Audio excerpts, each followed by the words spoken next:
ابن حاتم سے روایت ہے، کہتے ہیں کہ رسول اللہ صلی اللہ علیہ وسلم نے فرمایا کہ قیامت میں تم میں سے ہر شخص سے اس کا پروردگار اس طرح بلا واسطہ اور دو بدو کلام فرمائے گا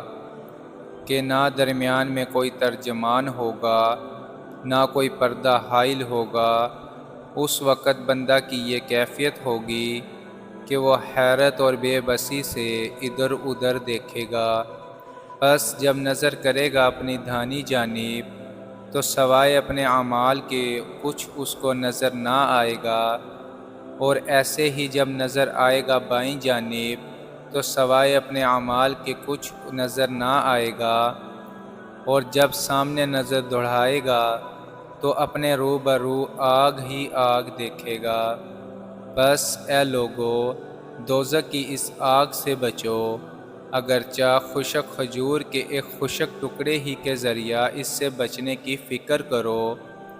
قرآن مجید میں اور حدیث میں بھی جہاں جہاں قیامت کے حساب اور وہاں کے ہولناک منظروں کا اور دوزخ کے لرزہ خیز عذابوں کا ذکر کیا گیا ہے، وہ اس لیے ہے کہ بندے اس سے خبردار ہو کر اپنے کو اس سے بچانے کی فکر کریں۔ اس حدیث میں تو آخر میں صراحت کے ساتھ اس مقصد کو بیان بھی فرما دیا گیا ہے، لیکن جن حدیثوں میں اس مقصد کی تصریح نہ بھی کی گئی ہو، ان کا مقصد بھی یہی سمجھنا چاہیے، اور اس سلسلہ کی تمام آیت اور حدیث سے ہم کو یہی سبق لینا چاہیے۔ اللہ پاک ہمیں اس حدیث پر عمل کرنے کی توفیق عطا فرمائیں، آمین۔